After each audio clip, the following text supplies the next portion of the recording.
Incoming transmission. Welcome to True Spies. Week by week, mission by mission, you'll hear the true stories behind the world's greatest espionage operations. You'll meet the people who navigate this secret world. What do they know? What are their skills? And what would you do in their position? This is True Spies. So guess what he did? He had a team of people tapping the American cables who carried all the encrypted, now this is the critical thing, the encrypted German communications between Berlin and Washington, D.C. I'm Vanessa Kirby, and this is True Spies. Special Relationships, Part 1. The Zimmermann Telegram.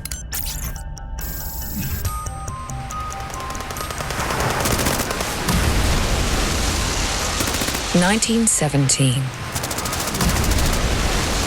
The Atlantic Ocean. A battlefield. German U-boats lurk beneath the black waves, seeking easy prey in the hulking warships and merchant vessels of the Allied fleets. Deeper still, thick metallic tendrils carry signals from continent to continent. The telegraph network is the first electronic messaging system to connect the globe. In wartime, its potential, to help or to hinder, is hard to overstate. Of all the telegrams sent during those desperate final months of the Great War, one stands out as truly historic. Not because of its contents, although they're certainly not easily dismissed. It's because of the way in which it's intercepted, decrypted, and weaponized by British intelligence. This is the story of the Zimmermann telegram and how one message changed the world. One message and one man. His name was Captain Blinker Hall. He was called Blinker because he had a little thing on his face and he twitched. So his nickname was Blinker, but he was a Navy captain. And a spy, naturally. In 1914, Sir William Reginald Blinker Hall became head of the Royal Navy's Naval Intelligence Division, just like his father before him. He was the son of William Henry Hall, who was in fact the first director of naval intelligence. Spying and salt water mingled in Blinker's blood, and in Britain, neither one could operate without the other. Remember one critical thing, British Naval Intelligence was the prime intelligence agency.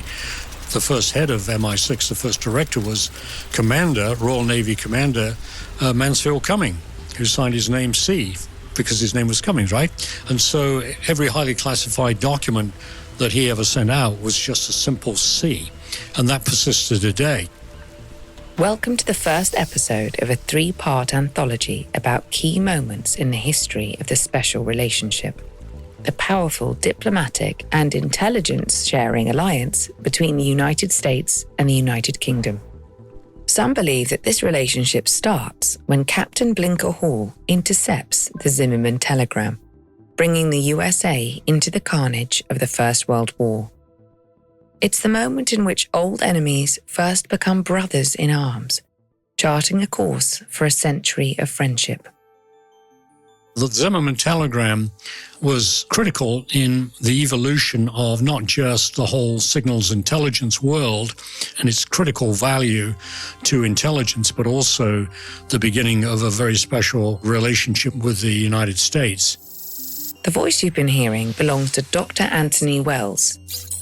For more than 50 years, he operated within the Five Eyes intelligence community, the alliance between the USA, the United Kingdom, and 3 of its former imperial dependents, Australia, New Zealand, and Canada.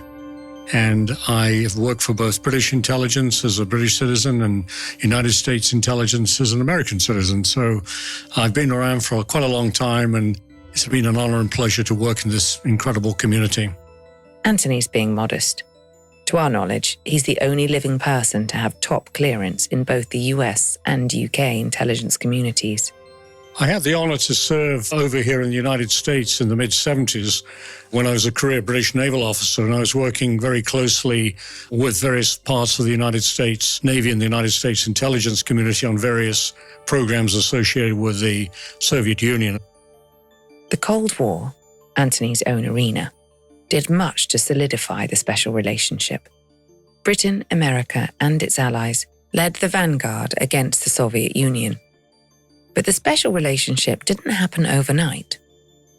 Before a mutual understanding formed during the Second World War, Britain and America's troubled history loomed large. That's certainly the case in the early years of the 20th century. Relations weren't diplomatically antagonistic, but in terms of American public opinion and the United States Congress, the Senate and the House of Representatives, there was a sense that Britain was an imperial power, it was a colonizing power. When the Great War broke out in 1914, America saw no reason to involve itself. The Americans weren't exactly predisposed to Britain, and certainly not predisposed to sending hundreds of thousands of young Americans to basically support Britain and its allies and die on the battlefields of Europe to support what they thought was very much a typical European war. President Woodrow Wilson listened to his public. It would take a tectonic shift in the political landscape before the USA put boots on the ground in Flanders. Fortunately for the British, they had a secret weapon, a surefire way to bring their former colony to their aid. Operating from Room 40 of the Admiralty Building, the Naval Intelligence Division was the UK's eyes and ears abroad. But not everyone recognised its vast potential. Blinker Hall, he didn't have an easy ride in the early years of being Director of Naval Intelligence. The idea of operational intelligence where data could be, flashed to the fleet, giving them really critical information was actually, seems a little extraordinary now, but there's a lot of antipathy to this. In fact, one famous admiral said that anyone who went into intelligence would turn a fine British naval officer into an indifferent clerk. Room 40's team was made up of civilian cryptanalysts and a few uniformed personnel who were unfit for active service. These people were anathema to career naval officers.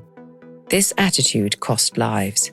In 1916, the British had lost 151 ships in the Battle of Jutland, more than twice that of the German Navy. The losses were deemed, in part, to be a result of poor communication between the Admiralty in London and the commanders on the sea. And it was a shame because there wasn't that institutional training and experience to know how to use operational intelligence, as it later was called, based on critical communications intercepts and decryptions. So there was that problem that Hall faced, but he overcame all that, and he overcame it by just one word: success. As well as operational intelligence, Captain Blinker Hall is keenly aware of the power of diplomacy. Mainly, he's concerned with the ways in which it might be used against Britain. Now, Blinker Hall did one very critical thing at the beginning of the war, and that was to cut, listen to this, is really important, cut the German undersea communication cables to the United States. If you're thinking, did I just hear what I think I heard? Then yes, you did. Blinker Hall severed communications between Germany and the US. Now, as a result of that, they couldn't communicate with the United States. But why exactly? You won't believe this, but it's true. The United States, because they were neutral at the time, actually offered the Germans to use American communications. Between Berlin and Washington, D.C. The United States were, on paper, a neutral power and free to trade with whomever they pleased. Of course they would find a way to keep channels to Berlin open. Blinker Hall knew this. And of course, Blinker Hall knew one very critical thing. He was a genius.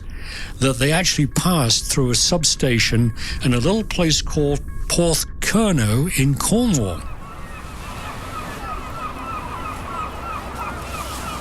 Porthcurno, on the southwest coast of England, is an unassuming kind of place, as much back then as it is today. But it played an important role in the transatlantic telegraph network. And now, with their own network severed, the Germans had no choice but to use it. So guess what he did? He had a team of people in there tapping the American cables who carried all the encrypted, now this is the critical thing, the encrypted German communications between Berlin and Washington, D.C. What Blinker Hall's cryptologists uncovered in the wires would have genuinely world-changing implications, both for the war and for the future of intelligence work. So if you go back to 1914-18 and particularly 1917, Hall and his people were really the precursors to the Great Bletchley Park. By 1917, both sides had sustained casualties numbering in the millions. Eager to bring the conflict to a close, the German Navy was planning to resume the sinking of merchant and civilian vessels. They'd stopped in 1916, after the USA enforced the Sussex Pledge, a piece of legislation that threatened to sever US-German relations if non-combatant boats were sunk. This betrayal, as well as President Wilson's reputation as an Anglophile, made it almost inevitable that the USA would enter the war on the side of Britain. Berlin would do everything in its power to make sure that didn't happen. In the Foreign Office of the German Empire, an audacious plot was hatched. The key intention of the Germans was to distract the United States by an attack upon the southwestern United States by an invasion of Mexican forces supported by the Germans in terms of funding and weapons and training. If the German plan was allowed to succeed, then the United States would be too busy fighting a war on its southern border to interfere in European affairs. The states of Texas, New Mexico, California, Arizona, and Nevada, all former Mexican territories, could play host to the first bloodshed on American soil since the Civil War. It's a little-known plan that, had it gone ahead, would have changed the course of history. This was a cataclysmic event, both for the United States and also for the Allies. And the architect of this gambit? One Arthur Zimmermann, a senior German civil servant. Zimmermann was the German foreign minister, so a very powerful guy, number one political strategist, military diplomatic strategist. He was the one that initiated this with the military elite in Germany, and he was the one that put together the plan and was working very closely with the German ambassador in Mexico City with the Mexicans to do all of this. In January of 1917, Zimmermann began sending encrypted messages to the German ambassador in Mexico City. Ironically, these messages had to pass through the United States itself on their way south. But the Americans, acting in good faith as a neutral power, allowed the secret communications to flow without interrogating their contents. They thought, oh, it's just another message they're sending, right? They're sending dozens and dozens of messages daily, and so this is just one more. Fortunately, the British Naval Intelligence Division was ahead of its time. Blinker Hall's civilian codebreakers might not have been the most popular gang in the Admiralty, but you couldn't argue with their results. Blinker Hall's organization before the war had already acquired various codes, German codes, both military and diplomatic. A great war in Europe had been predicted years before the first shot was fired. The fault lines of such a conflict had already been drawn. With this in mind, Room 40 of the NID had already been hard at work, obtaining and decrypting various German encryptions, both military and diplomatic. No one else had ever done this before in the history of intelligence.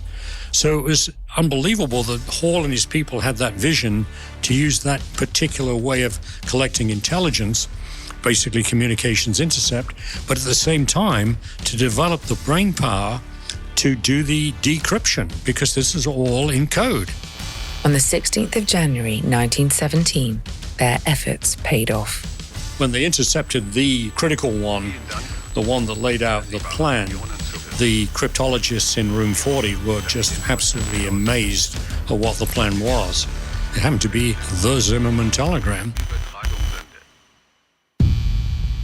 Arthur Zimmermann has revealed his hand. He sent the all-important message to Mexico. Germany's act of subterfuge against the United States is officially in motion.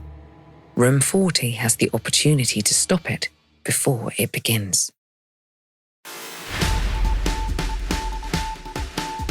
It's at this point that you might expect a tidy conclusion to this story. Blinker Hall goes straight to Woodrow Wilson and exposes the German plot. America joins the war, and the rest is history. Lovely. Well, that's not how it happens. This is espionage, remember. There's no such thing as simple. They were very worried in the Admiralty that the Americans would think this was some kind of British subterfuge. It was a trick. The British are as desperate as the Germans to bring an end to the slaughter in Europe, and everyone knows it. And if you know anything about the way the British Empire operated, and the American government certainly did, then you'd be naive to trust in their good intentions. A German-backed Mexican invasion plot. Now we've heard it all.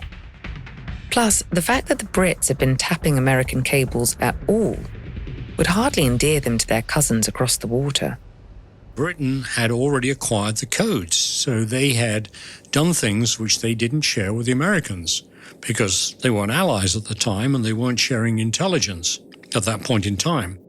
But if President Wilson's pro-British sympathies shielded His Majesty's government from a public dressing down by the White House, the anti-war American media would seize on the opportunity to cast aspersions.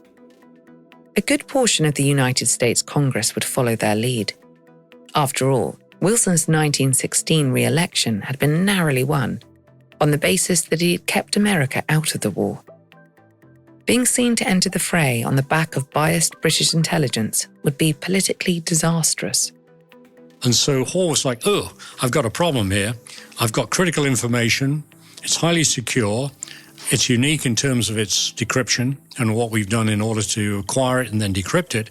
But the content is catastrophic in terms of American security. When you're undertaking espionage at this level, a bad outcome goes beyond a captured spy or an expelled diplomat. These are the decisions that chart the flow of history. So the dilemma Blinker Hall faces is this: how to get this information to the American people without triggering a backlash that might end the war early for all the wrong reasons. And this is why the role of the American ambassador in London, Walter Hines Page, is so important, and the relationship that Blinker Hall had with him at a personal level and with Edward Bell, who was the, other top guy in the embassy. If you've listened to this podcast before, you'll know that human relationships are perhaps the most important factor in spycraft. Blinker Hall's relationships with Walter Hines Page and Edward Bell, two senior American diplomats in London, are the foundation for what comes next. He made a decision that he was going to go tell these two men what he'd got and how and why. And they believed him because they trusted him. Walter Hines Page has the ear of Woodrow Wilson. It's not for nothing that Blinker Hall counts him as a friend. He arranges a top-secret meeting with the president. And so Woodrow Wilson, when he heard the background, was explained to him, obviously very secretly, very few people in Washington knew what it was. Wilson trusts Hines Page, and he's convinced of Room 40's good intentions.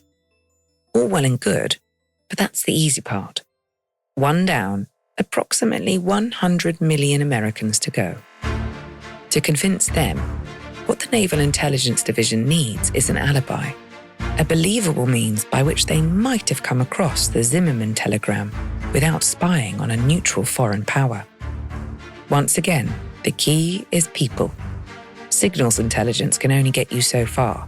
Blinker Hall had agents in different places. He had what we would call today human intelligence, which is, the classical espionage business, the MI6, CIA things where people are recruited by American and British agents or their surrogates or sub-surrogates, sub-sub-sub-surrogates to, do things for them on their behalf. One of Hall's agents just happens to be very well placed to help pull the wool over the eyes of the American public.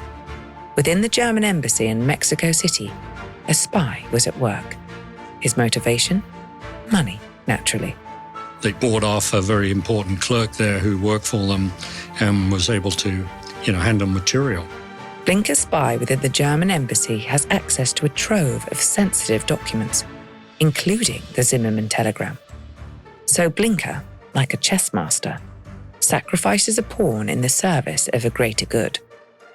He decides to let Wilson announce to the world that it's this spy in the German embassy who provided the offending telegram to the Brits, that the information was bought, not acquired by subterfuge. So in fact, we know the truth, and of course Woodrow Wilson knew the truth, but it was never made public knowledge for a long, long time. This white lie has the desired effect. Wilson goes public with the explosive revelation, using Blinker's Mexican alibi, of course. It was quite dramatic. The way the White House handled it was pretty clever in terms of release and briefings and the president making public announcements and holding press conferences. And then the media, all the big dailies in the United States, went for the German jugular, so to speak, in explaining what the Germans are up to in terms of threatening the United States in the Southwest with an invasion. So it turned the tide. It's not a completely clean win. A significant faction of American skeptics point out that the telegram could have been forged by the British, regardless of its supposed origins. Oddly enough, it's Arthur Zimmermann himself who puts their doubts to rest. During a speech at the German Parliament in March 1917, he publicly admits his role in the plot. At the same time, he implores the American people not to take it personally. As long as they remain neutral, he says, they have nothing to fear from the Kaiser. 8 days later, Woodrow Wilson declares war on Germany. We all know what happens next. Victory, and the foundation of victories to come. Obviously, the Zimmermann telegram led to the building of relationships between the Naval Intelligence Division in London and the Office of Naval Intelligence in Washington, D.C., which became absolutely critical in the 1920s and then into the 30s for the lead up to World War II. More than 20 years later, in August 1941, a cool summer breeze blows across the water of Placentia Bay, Newfoundland, at Canada's easternmost tip. The HMS Prince of Wales, a 37,000-ton Royal Navy warship, is the first of two enormous vessels to weigh anchor in the bay. It's carrying an important passenger, Winston Churchill. The Prime Minister is a long way from home. Soon enough, it's joined by the USS Augusta, carrying none other than President Franklin Delano Roosevelt. The president came up from Washington very secretly without anyone knowing about it. The USA has yet to join the Second World War. The attack on Pearl Harbor is still 4 months out. And once again, the American public is reluctant to sacrifice its fathers, brothers, and sons. Woodrow Wilson has been in his grave for almost 20 years. Blinker Hall is long since retired. Now, Churchill and Roosevelt pick up the baton. The two men disappear into the hulking mass of the Prince of Wales. Their meeting is closely guarded. The exact details of their conversation are not recorded. These are war talks, and secrecy is paramount. Publicly, this momentous meeting between two great men of history results in the Atlantic Charter, a joint statement which codifies Britain and America's shared values and their vision for the post-war world. However, what happened below decks was a lot of secret handshaking that went on, only between a few people. Unbeknownst to those outside their tight-knit circle, the foundations have just been laid for the next 80 years of intelligence sharing between their two nations. And that was when the handshake was struck that really created what I today call the Five Eyes. This new war against a truly existential threat will require absolute trust, absolute friendship. So it was a very, very important interpersonal thing as well. I've stressed in many domains the fact that The Five Eyes relationship is all about people. It's about exchanges on a 24/7 basis, people working in this agency and that in all the capitals and out places of the Five Eyes community in all sorts of places that most people have never heard of, where you've got Americans, British, Australians, Canadians, and New Zealanders working together. And it's that community that has endured, and I was part of it. I'm proud to have been part of it. Politicians, I'm not being mean about politicians, but they come and go. They're politicians. They don't have that enduring continuity that exists in an institution built on relationships, as well as exchanging technology and the actual hardcore intelligence and figuring out, what bad people are up to. And it's all about people. And I think Blinker Hall was very, very important in building the relationships that he did with the United States. In next week's episode of True Spies, we'll take you to another vital chapter in the history of the special relationship, the early years of World War II. Lisbon was probably the most intensive intelligence place on the planet during, these crucial years of the war before the tide turned against the Germans. With Anthony as our guide, we'll enter a nest of British Navy spies that laid the groundwork for the most powerful American intelligence agency of the 20th century. We'll meet new characters who helped to build the modern intelligence community, and some familiar faces too. Route 39 was the centre of British Naval Intelligence in the Admiralty building in London, headed by Vice Admiral Godfrey, the Director of Naval Intelligence, and of course his personal assistant that most people don't realise is a gentleman called Ian Fleming, Lieutenant Commander Ian Fleming. I'm Vanessa Kirby. Join us next time for another top-secret encounter with the spies who shaped history. Or if you're a subscriber to SPYSCAPE Plus on Apple Podcasts, there's no need to wait. You can listen to the first episode right now.